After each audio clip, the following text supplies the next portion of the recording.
MA final research methodology की कक्षा में भूगोल के विद्यार्थियों का स्वागत है। रिसर्च मेथोडोलॉजी में आप लोगों के ढाल विश्लेषण की विधियां प्रारंभ करवाई थी। पूर्व व्याख्यान में आपने दो विधियों के बारे में अध्ययन किया। पहली विधि फिंस्टर वाल्डर और दूसरी वेंटवर्थ की ढाल निर्धारण विधि।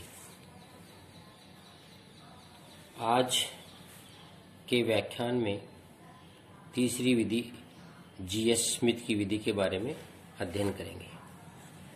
स्मिथ ने 1935 में आपेक्षिक उच्चावच के आधार पर ढाल विश्लेषण की एक नवीन विधि का प्रतिपादन किया। इन्होंने इस विधि के 4 चरण बताए। सर्वप्रथम स्थलाकृतिक मानचित्र में यानी टोपोग्राफिकल जो मैप है उसमें 5 मिनट अक्षांश तथा 5 मिनट देशांतर के विस्तार में आयतों का ग्रिड बनाया। फिर प्रत्येक ग्रिड जो आयत बने उस ग्रिड में स्थित उच्चतम व न्यूनतम बिंदुओं के बीच ऊंचाई के अंतर को निकालकर आयत या ग्रिड के मध्य में लिख देते हैं।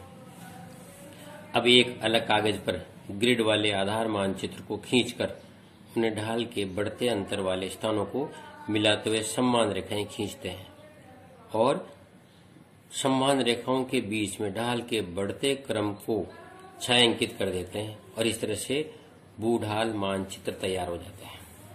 इसको हमने इस तरह से एक डायग्राम से समझ सकते हैं। पहले जैसे एक स्थलाकृतिक मानचित्र है, ये स्थलाकृतिक मानचित्र है जिसमें 100 मीटर के अंतराल पर समोच्च रेखाएं खींची हुई हैं।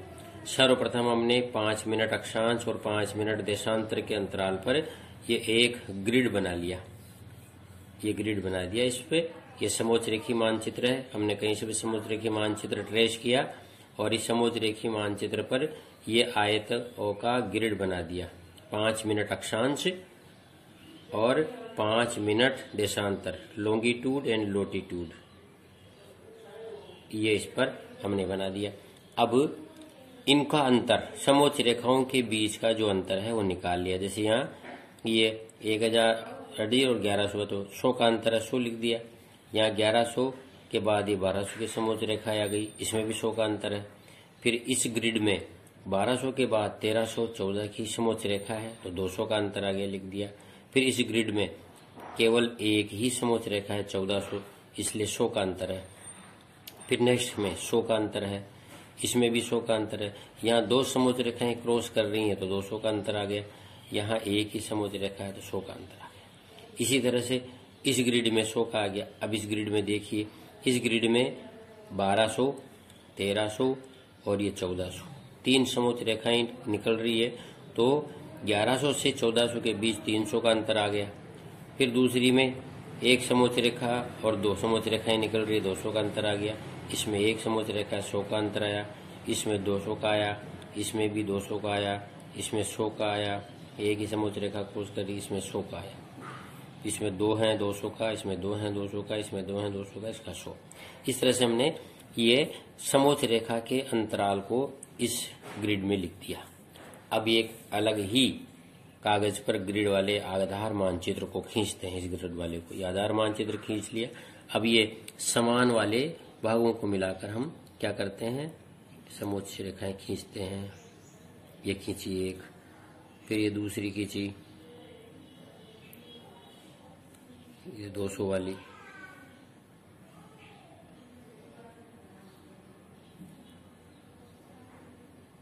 और ये 100 वाली। इस तरह से हमने 100 वाली में तो ये शेडिंग डाल दी। इस तरह से हम ये डॉट डॉट वाली इसमें शेडिंग कर देते हैं।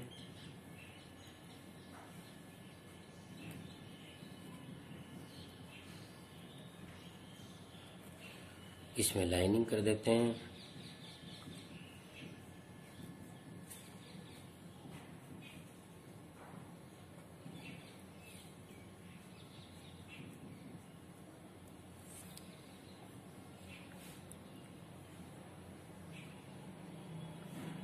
और ये बीच में 300 वाली है, इसमें बीच में एक चेक बना दिया।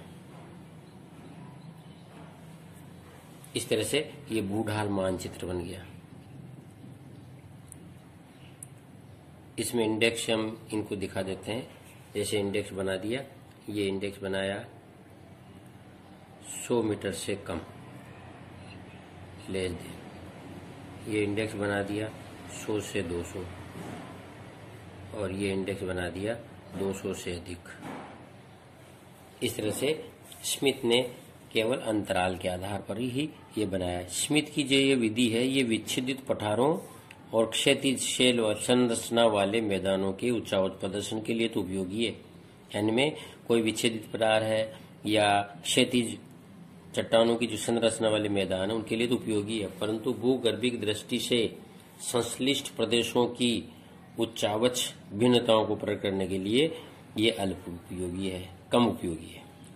आयत और वर्गों के आधार पर भी परिणाम प्रभावित होते हैं। यानी आयत और वर्ग जो है किस प्रकार खींचे जाते हैं, उससे भी परिणाम प्रभावित होते हैं। इस प्रकार स्मिथ ने इस विधि का प्रतिपादन किया। अब हम तीसरे के बाद चौथी विधि का अध्ययन करते हैं। चौथी विधि है रेज तथा हेनरी की विधि।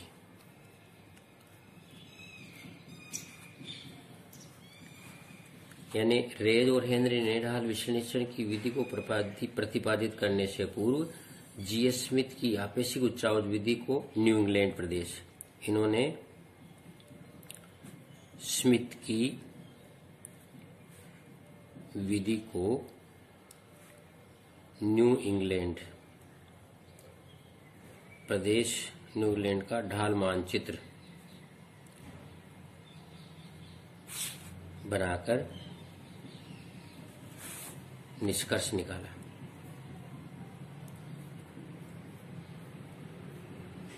कि सभी क्षेत्रों के लिए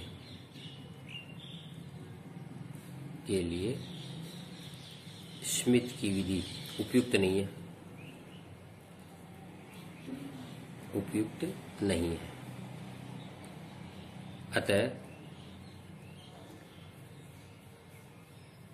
रेज तथा हेनरी ने 1937 में एक संशोधित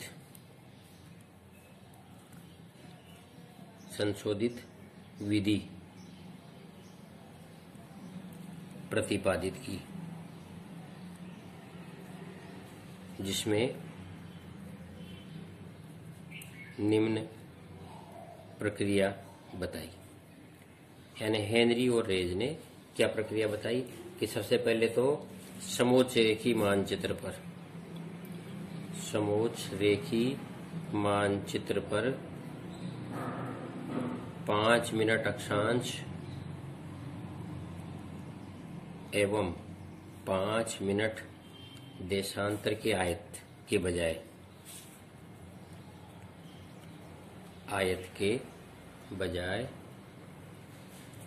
एक वर्ग मील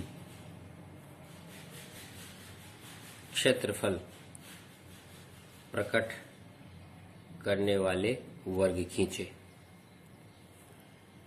यानी इन्होंने किया कि 5 मिनट अक्षांश और 5 मिनट देशांतर के आयत के बजाय इन्होंने एक वर्ग मील क्षेत्रफल प्रकट करने वाले वर्ग खींचे, और फिर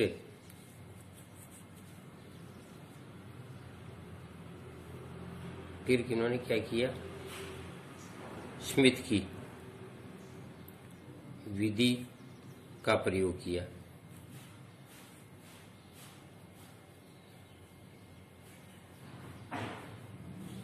तो परिणाम जटिल आए, परिणाम अत्यधिक जटिल हो गए, क्योंकि न्यू इंग्लैंड जैसे लघु मापनी वाले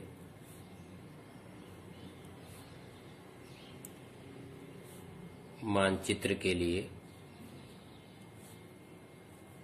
ये विधि उपयुक्त नहीं है।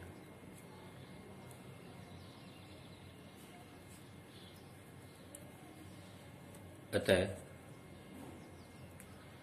रेज व हेनरी ने बूढ़ाल मानचित्र बनाने के लिए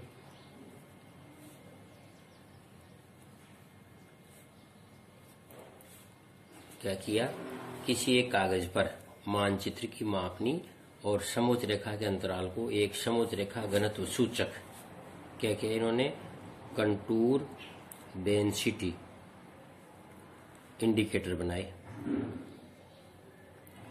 समोच्च रेखा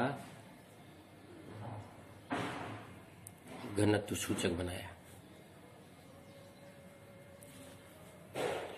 और इसको एक उदाहरण के द्वारा समझाया कि जैसे 1 इंच प्रति वर्ग मील की मापनी पर बने मानचित्र पर 50 फीट के अंतराल पर अगर समोच्च रेखाएं खींची गई हैं तो फिर मानचित्र के जिस भाग में उत्तरोत्तर समोच्च रेखाओं के बीच की दूरी 1 इंच है वहां ढाल की मात्रा 50 फीट प्रति मील होगी। इसी प्रकार ये दूरी आधा इंच या 1/4 इंच या 1/6 इंच या 1/8 इंच या 1/10 इंच है तो वहां ढाल की मात्रा 100 फीट प्रति मील 200 फीट प्रति मील हो सकती है। यानी इन्होंने क्या किया, उदाहरण दिया कि 1 इंच प्रति मील की मापनी है किसी समोच्च रेखा मानचित्र पर और समोच्च रेखा अंतराल 50 फीट है तो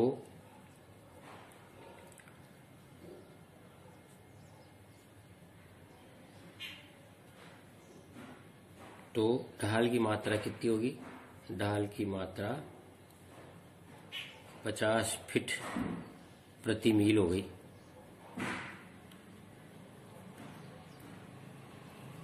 इसी प्रकार अगर ये दूरी आधा इंच 1/4 इंच 1/6 इंच 1/8 इंच या 1/10 इंच प्रति मील है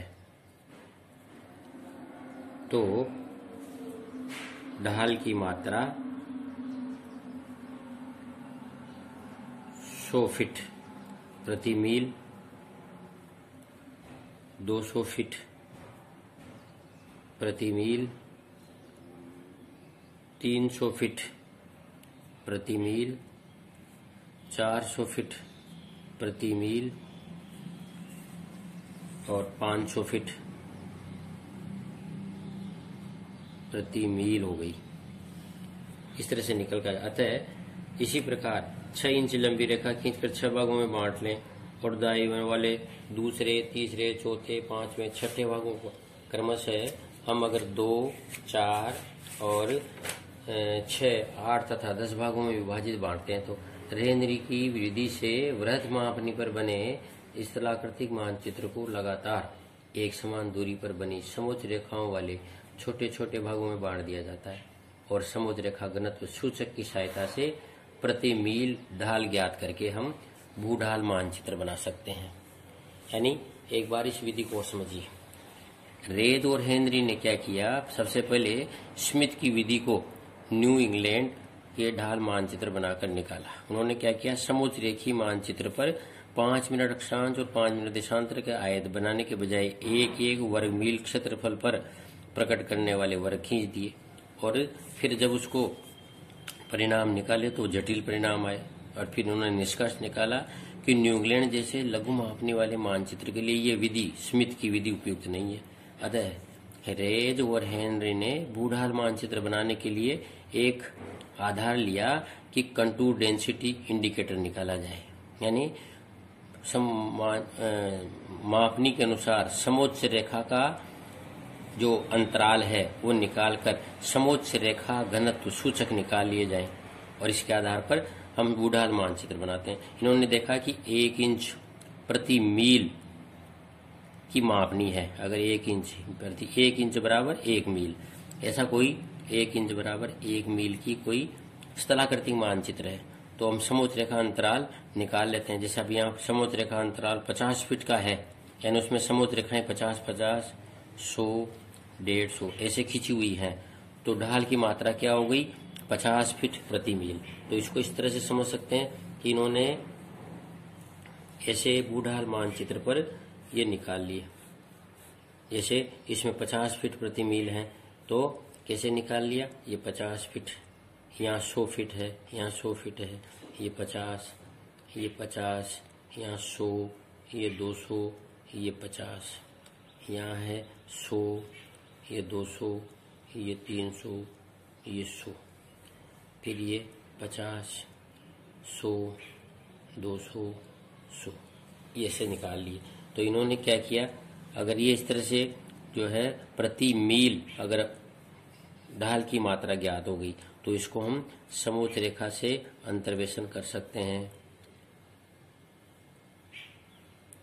इस तरह से अंतर्वेशन कर दिया, ये 50, ये 100, फिर ये 50, ये 50, और फिर ये 200, और ये 100, 300, ये वापस 100, ये 200, और ये 50। इस तरह से हम समोच्च रेखाएं खेलकर भूढाल मानचित्र बना सकते हैं, और फिर इसमें इसको अलग से बनाकर उसको छायांकित करके और भूढाल मानचित्र की रचना कर सकते हैं।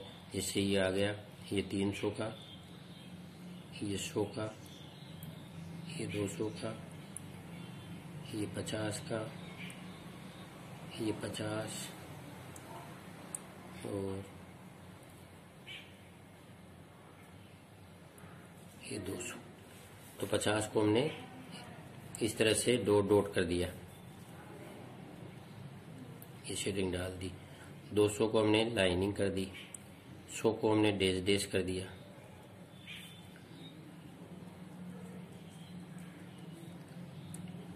ये 50 है तो 50 में हमने डॉट डॉट कर दिया, 100 को हमने डैश डैश कर दिया, 200 को लाइनिंग कर दी,